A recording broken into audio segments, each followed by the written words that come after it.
Okay, so we're at the very last part of making our little app. We've added the content with HTML, changed the way it looked with CSS, and now we'll make the like icon actually do something when we click on it with JavaScript. So to do this, we'll do the same thing we did before to make a JavaScript file. We can name this one homepage.js for JavaScript.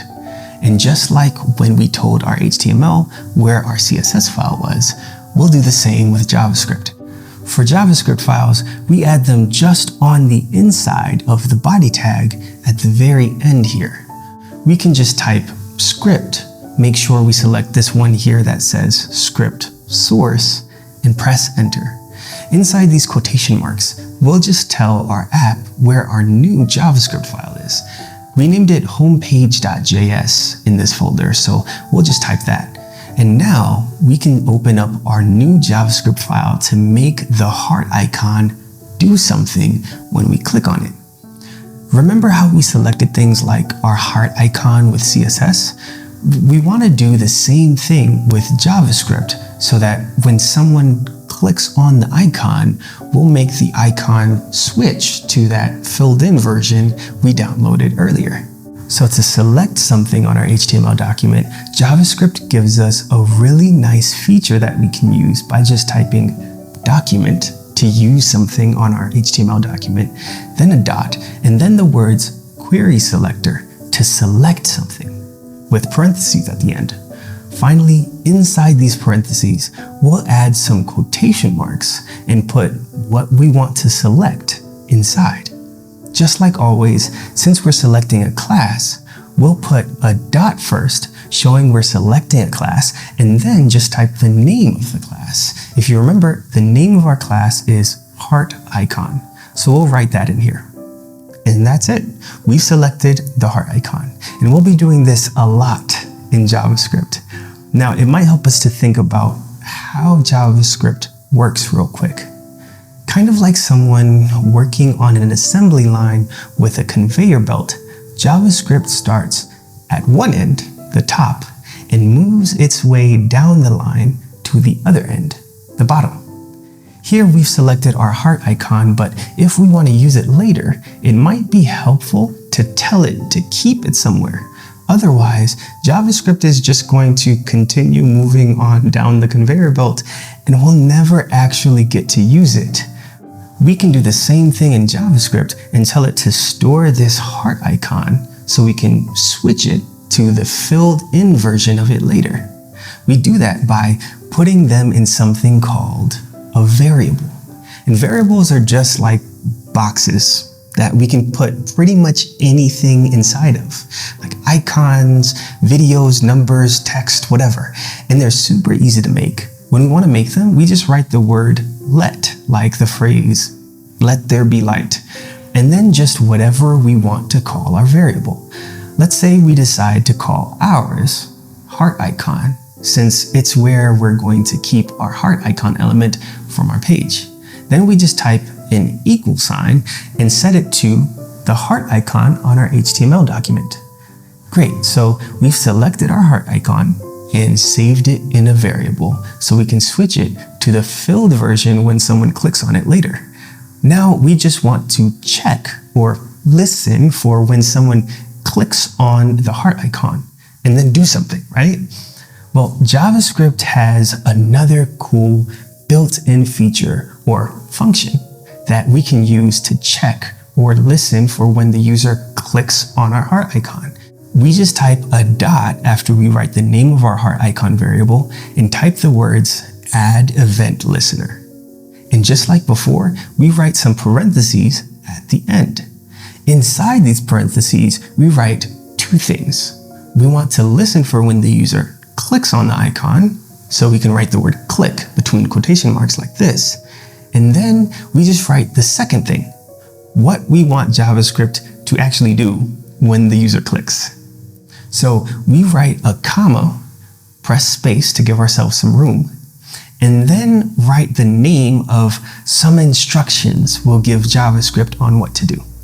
We want to show the heart icon that's filled in, right? So we can just name this set of instructions show filled icon. Now this set of instructions that we're talking about is what people call a function. And funny thing, we've actually been using some of these built-in set of instructions or functions already. Like when we selected something on the document, or listen for when the user clicked. But now we're going to make our own function or a set of instructions that will show the filled icon. So to make a function, we just type the word function and then whatever we want this function to be called. We told JavaScript this function would be called show filled icon, so we'll name it that. Then we write some parentheses like the other built-in functions we used, and now we're going to write the actual instructions for what this function should do. To do that, we just write these squiggly brackets and press enter. Inside here is where we're going to write our instructions, and it's super simple. We just use something that comes with every HTML image tag we select with JavaScript.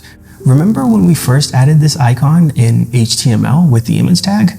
We showed our app where it was with the source property, and we can change that here with JavaScript. All we have to do is type a dot after the name of our heart icon variable and write the letters src for source. Now we can change this to whatever we want when the user clicks on this.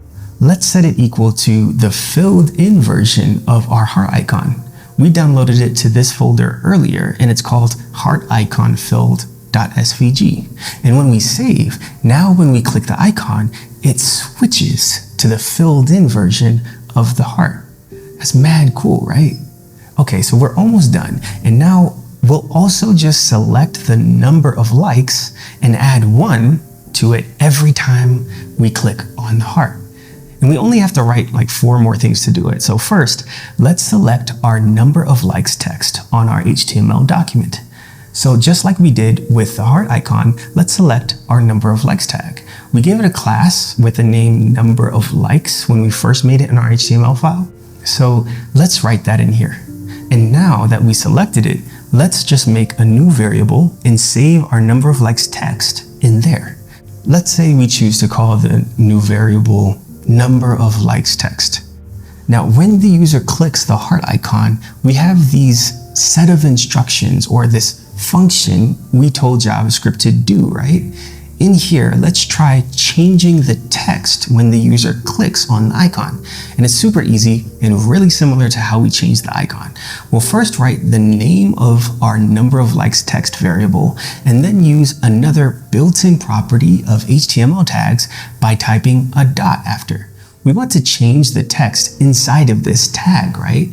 So we can use the property called inner text. And now we can change this text to anything we want. Let's set it equal to 5 likes to try it out. And since this is actual text we want to show up on the screen, we put it in quotation marks to let JavaScript know this is text and not something else like a variable name or something. So when we save and try clicking the icon now, we see both the icon and the text change together. Nice, so we know it's working, and all we want to change now is add 1 every time the user clicks the icon and uses this function. So far we've saved HTML tags in variables, but we can also save the number of likes in a variable too. Then every time the user clicks the button, we can just add 1 to the number of likes. So outside of the function again, we can make a new variable and call it something like number of likes. And first, let's just set it equal to 0. We're just starting it off as 0 since the video will have 0 likes at the beginning. Now, when the user clicks the icon and uses the function, all we have to do to add 1 to the number of likes is type number of likes plus 1. And that's it. JavaScript will do all the math for us, so we don't have to. Now that JavaScript has done the math for us, let's update our variable. We can update our variable the same way we updated the icon. We just write the name of our variable and an equal sign, then set it equal to the math we asked JavaScript to do for us. Finally, to see it show up on the screen, let's get rid of the number 5 in the text and add our new number of likes variable in front of it like this. Now when we save, we can see the number of likes goes up by 1 every time we click the icon. And we're totally done with the entire app. This is a basic overview of how most of the part of apps you see are made. And you can go out and get a job with just the basics of these 3 languages. They'll probably ask a few more questions about JavaScript or maybe even CSS that we'll cover in other videos on this channel. So feel free to check those out. Helping people get high-paying tech jobs by trying to make learning coding as unintimidating as possible is something I really love to do. So if you want to support and allow me the time to think of ways to help others feel less intimidated by tech, there's a link to my Patreon below. And as the old adage that certainly is a real saying goes, may the odds be ever in your favor and the snacks be ever in your bag.